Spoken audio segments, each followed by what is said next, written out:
কোন্নগর নবগ্রামে এক অনুষ্ঠানে উপস্থিত হয়ে শ্রীরামপুর সাংসদ কল্যাণ বন্দ্যোপাধ্যায় বলেন, সারা পশ্চিমবাংলা মেতে উঠেছে। অনেকেই চেষ্টা করেছিল কেউ যে এবার দুর্গাপুজোটাকে যাতে বন্ধ করা যায়, কিন্তু মানুষ তো মাকে ডাকবেই, মানুষ তো অপেক্ষা করে সারা বছর ধরে, মানুষ তো মা দুর্গার জন্য অপেক্ষা করে। ক্যালেন্ডারটি 1 জানুয়ারি ক্যালেন্ডার পেলে প্রথম কাজ হচ্ছে দেখা দুর্গাপুজো কখন হচ্ছে। আমরা সবাই মিলে তারই প্রতীক্ষায় থাকি, মায়ের প্রতীক্ষায় থাকি। আমরা পুজো আমরা করব, সবাই করব, পুজো আমরা করব, সবাই করব। কোনো যেখানে বিচার চাওয়ার সে তো বিচার চাইছি, সে বিচার তো চাইছি, কিন্তু একটা বিচার চাওয়ার নামে হাজারটা তো অবিচার করা যায় না। সবাইকে আটকে রাখা কি যায়? উচিত না। ডাক্তারবাবুরা এখন শুনছি কাজে জয়েন করেছেন, খুব ভালো কাজ করছেন। আমি অনেকদিন ধরেই বলছিলাম কেন আপনারা গরিব মানুষদের সেবা করছেন না, এটা ঠিক নয়। এটা অনেকদিন ধরেই আমি বলছিলাম, কিন্তু ওনারা ওনাদের বক্তব্যে অনড় ছিল। যাক, এখন কাজে ফিরেছেন, অনেক রকম কন্ডিশন দিয়ে ফিরেছেন, ফিরুন, তবু তো কাজে ফিরুন, ভালো কাজ করেছেন। কিন্তু আমার একটা প্রশ্ন আছে আপনাদের কাছে, ডাক্তারদের কাছে, যারা এই স্ট্রাইকটা করেছেন। প্রশ্নটা হচ্ছে, আপনারা তো 11ই আগস্ট থেকে বলেছিলেন সম্পূর্ণ কর্মবিরতি, আরজি করে সম্পূর্ণ কর্মবিরতি 11ই আগস্ট থেকে, আর 14ই আগস্ট থেকে সারা পশ্চিমবাংলার সমস্ত হসপিটালে, কলেজে ইন্টার্ন যারা আছে তাদের সবাইকার কর্মবিরতি। খুব ভালো কথা।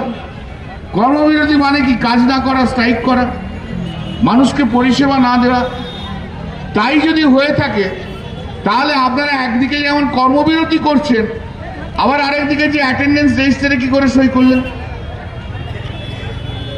এবং অ্যাটেন্ডেন্স রেজিস্টারে সই করার জন্য আপনারা 32,000 টাকা করে, 30 থেকে 32,000 টাকা করে স্টাইপেন্ডও উইথড্র করলেন।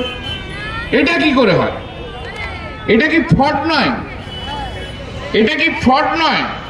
এটা তো ফ্রড, এটা তো তঞ্চকতা। ওনাদের আইনে আছে, যেটাতে ওনারা গভর্ন, ইন্টারনা যারা গভর্ন, তারা বছরে 15 দিনের বেশি ছুটি নিতে পারবেই না। মানে 15 দিনের বেশি ছুটি নিলে নন কলেজিয়েট হয়ে যেতে হবে, পরীক্ষা দিতে পারবে না। আর আপনারা 55 দিন 59 দিন কাজ করবেন না বললেন, কর্মবিরতি বললেন। সেই কর্মবিরতি বলে আবার অ্যাটেন্ডেন্স রেজিস্টারে কি করে সই করলেন? তাহলে ওই আইনের ফাঁকটাকে করার জন্য, বন্ধ করার জন্য। তার তঞ্চকতাটা তো আপনারা করলেন। আপনারা বলছেন আপনারা বিপ্লব করব, আর বিপ্লবের নামে তো তঞ্চকতা আপনারা করলেন বাংলার মানুষের সঙ্গে। ফ্রড এটা, এ মেনে নেওয়া যায় না।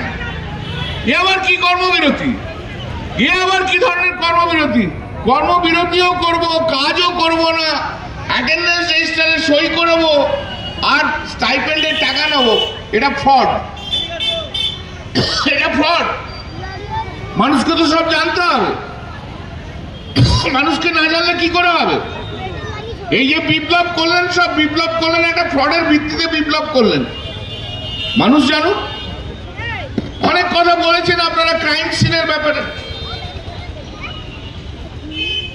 আপনারাই জানেন, আপনারা সিবিআই কে নিয়ে বলবেন। কিন্তু আমার একটু প্রশ্ন আছে আপনাদের কাছে। আচ্ছা, সেই দিনকে যখন ভিকটিমের বডি দেখা যায়, তারপরে সেমিনার রুমের সংলগ্ন এরিয়ায় আশাফুকুল্লাহ নাইয়া কোথায় ছিলেন? পরমিতা টান্ডার কোথায় ছিলেন? Surgery resident. আরিফ আহমেদ লস্কর কোথায় ছিলেন? আচ্ছা, এদের কি পরিচালিত করছিল ডক্টর দেবকুমার মন্ডল? কি ওদের পরিচালিত করছিলেন? ওনারা কোথায় ছিলেন? অনেক রকম অভিযোগ আসছে তো। সিবিআই কি সত্যি সত্যি আপনারা তদন্ত করছেন, না এক পেশে তদন্ত করছেন? এরা কোথায় ছিল? যদিও এদেরকে সিসিটিভির মধ্যে দেখা যায়নি, কিন্তু এরাই তো ছিল, কি ছিল না? উত্তর দিন। কারা কন্ট্রোল নিয়েছিল সেমিনার হলে? উত্তর চাই। কিন্তু